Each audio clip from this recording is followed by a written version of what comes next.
Hello everyone, welcome back to my channel, The Star Means Hope, or welcome if you're new.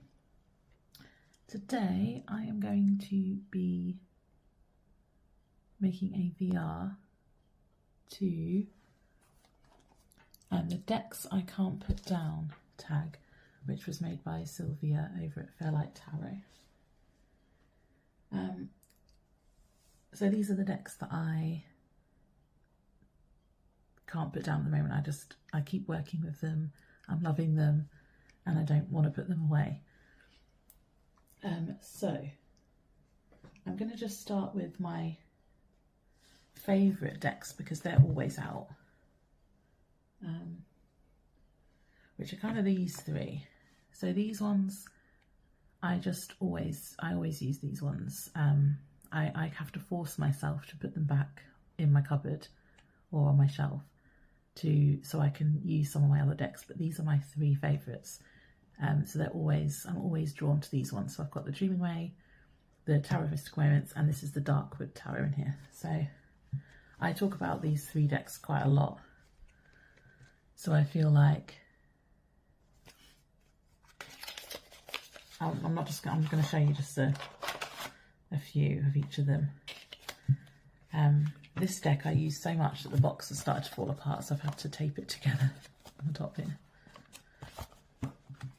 So the Dreaming Way Tarot, this is probably my favourite. I can never decide between this and the Tarot of Mystical Moments as to which one's my actual favourite. But this is kind of, I don't know, I love them both for different reasons. This is my everyday favourite that I can just pick up for any kind of reading at any time of year, and I can use this all the time for anything, and I feel like it just gets me as well. But I said I wasn't going to show you loads because I've been using this a lot. So that's the Dreaming Way Tarot. I just absolutely love it, and I feel like it's also a really good one to pair with different oracles. It kind of goes with pretty much everything. Tarot of Mystical Moments. This is more, if I do kind of deeper work, this is the one that gets me for that. And I don't think I've ever had a bad reading with this. I find it really intuitive to read with. In fact, it's probably one of the only decks that I can just read intuitively. I just understand what the cards mean. And the only reason that I don't class this as an everyday deck, even though I do use it a lot, is it just feels, I don't know what the word for it is. It's not one I would just like shove in my bag and take it out with me like I would with Dreaming Way. This one feels like I need to kind of sit down with it, light a candle, and do proper reading with it. Yeah, so it's more, I don't know, in-depth, special. The fact that it's all gilded and the cards are a bit bigger as well.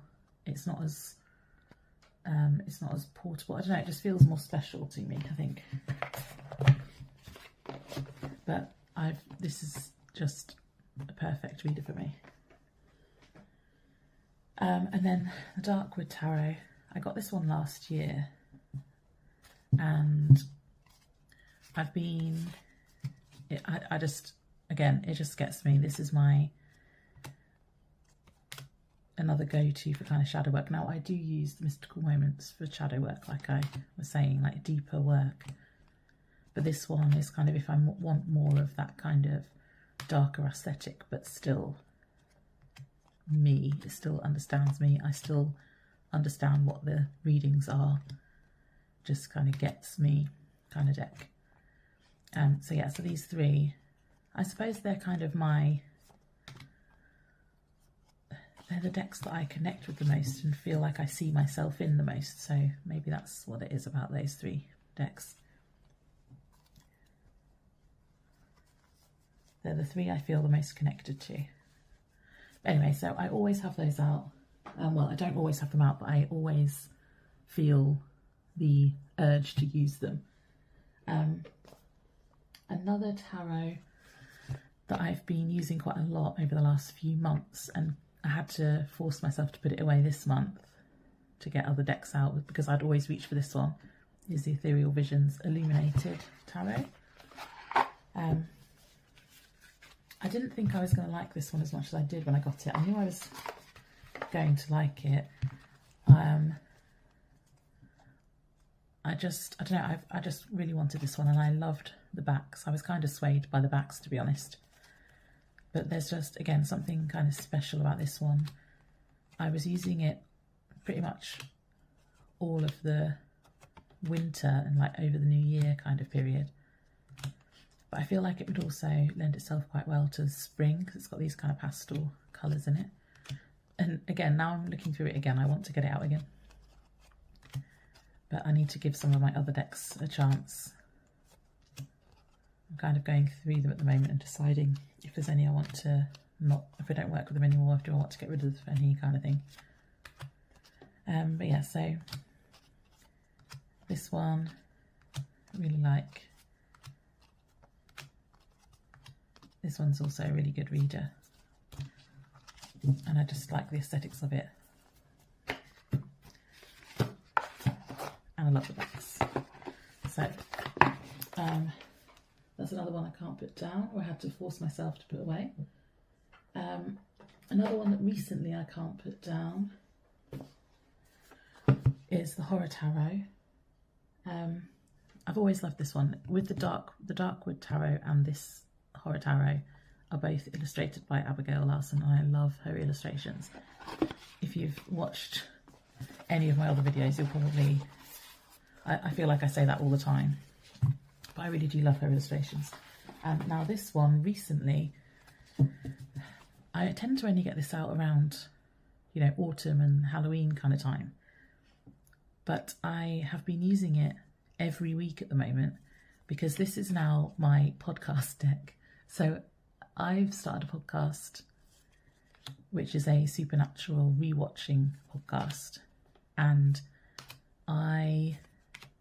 me and my co-host have been pulling cards before we record every episode, and she has the supernatural tarot and I don't, because I don't want any spoilers, because even though it's a rewatch podcast, I've never actually seen it, but she has. But this one, so this is the deck that I've chosen that I've been using so far every time before we record, because it has kind of like monsters in it and horror kind of characters, horror archetypes.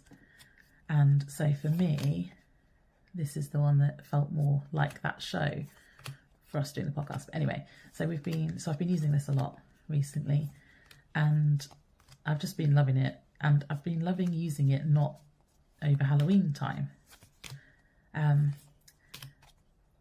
So yeah, so I can't put this one down at the moment, and I want to do some readings for myself with it, not just podcast readings as well, since I've got it out, because I do really like it. I always think I prefer the Darkwood to this, because as a whole I do, but I really do like this deck.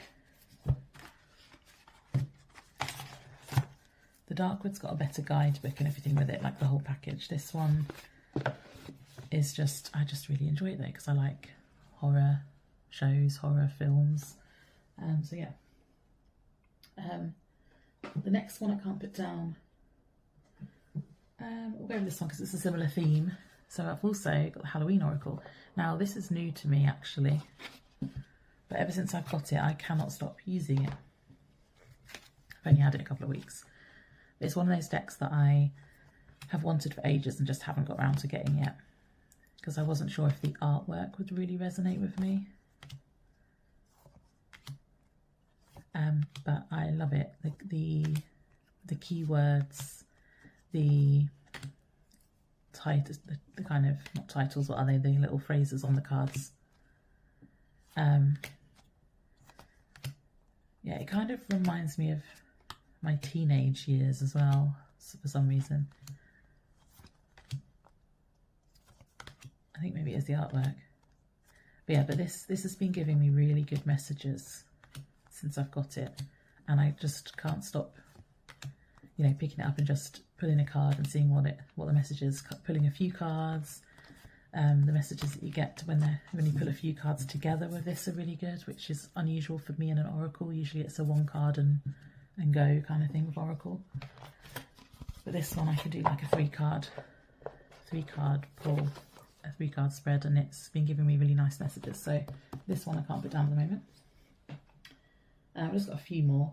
So I think the rest of them are oracles actually. So the Animal Apothecary Oracle. Now this one, one of my friends bought it for me last year for my birthday, so in the summer. And for ages I didn't really use it for a while. And I realised it was because I hadn't found like a tarot to pair it with, and so I wasn't being inclined to use it on its own. I wanted to pair it with something and I didn't have a deck to pair it with. But then again, I think it was December time. It might have been a bit earlier or a bit later than that, but it's around then. I paired it with the Wandering Star Tarot, and that made me use it like that pairing. I was using them all the time. And this oracle, I can't explain it, but this oracle gives such good readings for me. I love the phrases on it. It's got kind of animal energy in it, but to be honest, I don't really understand the animal kind of references without looking in the guidebook. But I love the phrases. The phrases have been so... I kept getting this card all the time, and this one at the start of the year.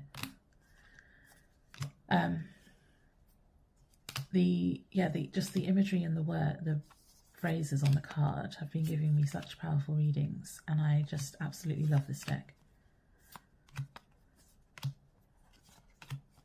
So yeah, so this one, that's a good one to end on. So I love this one, can't put it down. Actually, in fact, this is another one I had to force myself to put away. Right, the last two.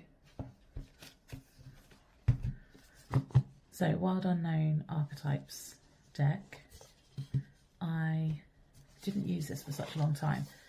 I've been, for the last kind of maybe year or so, I think I mentioned this in my last video, but I've been pulling one of these every month and then working with that card over the whole month. So I've been researching the archetype and seeing how it links to my life. And I've been doing that for a really long time now. And last month I was using it for like bigger readings, which I hadn't really used this for before, and I loved it. So I keep doing that now. I'm using this all the time, and I can't put it down. So that's why it's in this video at the moment.